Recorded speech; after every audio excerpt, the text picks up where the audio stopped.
Hello guys, what's up? MaxKydra, welcome back to another video, and today we are finally talking about the first Star Wars anthology film, Rogue One, a Star Wars story.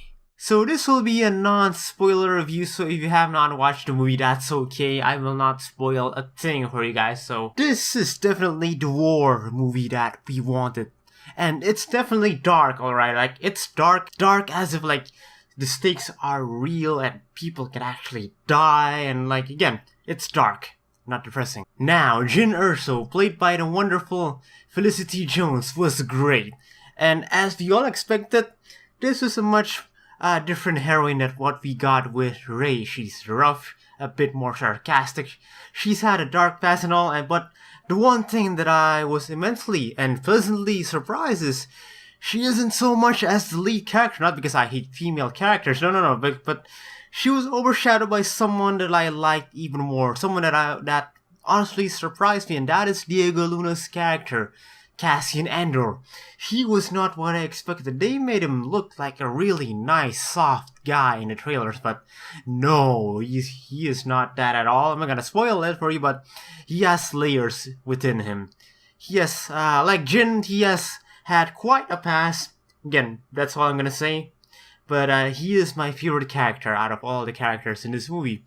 Saw Gerrera was okay, you learned some things about him, some connections with the characters in this movie. Understand us would be Chirrut Îmwe, played by Donnie Yen. He was great, he was funny, and he was very entertaining. And K2SO, wow, K2SO stole the show. I loved him, Alan Tudyk was awesome, and the rest, Bodhi Rook and Baze was also wonderful. The first hour of this movie is quite slow, like a few minor pacing issues, and the lack of a crawl is jarring. But what is even worse is they tried to substitute it with a very mediocre looking title card, and it was awfully, like low budget awful. Now, Director Krennic, played by the amazing Ben Mendelsohn, was great, if you've read Catalyst. So yes, the amount of screen time that he has is surprisingly low, and you don't get to know him and his motives if you did not read the book. So if you still have the chance, go ahead and read Catalyst, like binge it, like just finish it, like get as much as you can regarding Krennic. Now the third act is where this movie is really at. Like, the space battles was amazing, like the best ever since Return of the Jedi, and Gareth Edwards does what he's best at, which is portraying scale, and everything looks amazing. Like this, the X-Wing battles, the X-Wing, the TIE fighters, he used a very interesting technique. You get to see the TIE fighters and the X-Wings from first person.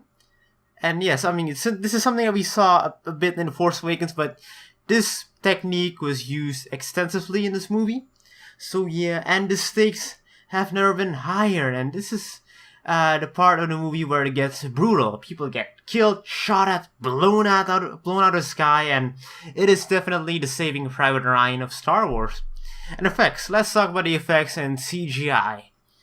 Now, they were flawless except for one little thing. And so they tried to use a certain element of CGI with something. I'm not gonna tell you what they use it for, but honestly, looking at it at this time and age, the fact that it looked that good is admirable. Like, you have to give props to Disney for taking such a risk for using this effect for what they were trying to achieve. I mean, you notice it's CGI, alright, but it's quite the breakthrough, and you gotta give mad props to Disney.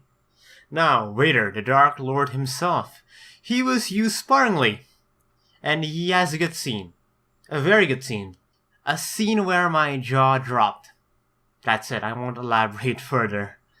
Now, the reshoots. This is an interesting topic. A lot of you guys are worried about the reshoots, how it will affect the movie. Did Disney soften this movie up? And I feel like I know which part got reshot, but then again, it was actually for a good thing. I'm not gonna tell you, I will explain this further in the spoiler video this weekend, but watching the trailers again, I'm like, oh, so that's why you removed that scene. Oh, that's why you changed this sequence into this. It fits the movie much better. I feel like the trailers tell us a lot, a very interesting story once you've seen the movie itself. And lots of footage that was in the trailer was not in the movie at all, so that was interesting. Now, the amount of Easter eggs that we got in this movie was enough to keep me giggling. Like, I was watching this with my best friend, and we were like giggling every 10 minutes. I was like, ooh, oh wait, that's the guy. Oh my god, oh wait, General. Oh my god, but at the same time, it wasn't too invasive, so it was still balanced. And another thing that I love about this movie is that it depicted the rebellion in a much more realistic manner. Like, we are always used with the idea that the rebels are the good guys and the Empire is bad and the rebels are like the best people in the galaxy. But the rebellion in this movie had to compromise. Sometimes they do things that are bad, like flat out bad. They do something that the Empire would do, and sometimes even worse than the Empire. They made themselves look as if they are like terrorists, you know. And I'm talking about the rebellion, not Saw Gerrera's forces, the rebellion. And like there was a sequence in this movie where I really wanted to like flick my middle finger to the screen, because my god, you guys are actually doing this. Like, wow, this puts layers onto the rebellion that we've known so much over the years. So yeah, Rogue One was a satisfying first entry to the spin-off films. I like this movie a lot, I think I would rate this movie a solid 9. I like this movie more than The Force Awakens, and I think I like this like at the same level as A New Hope. But I think I would have to see that again to confirm that. But yeah, that was it, guys. That was my non-spoiler review for Rogue One. Hopefully you guys enjoyed this review. Again, I will have my spoiler review and in the weekend. Also, let me know in the comment section below what you guys thought of the movie. Don't comment any spoilers, guys, because I feel people who have not watched the movie will want to read the comments. So yeah, please don't post any spoilers. Any spoilers will be removed. But yeah, again, let me know in the comment section below what you guys thought about the movie. And yeah, make sure to give this video a like if you guys enjoyed it, if you do. And yeah, this is MaxKydra signing off, and may the Force be with you guys. Peace.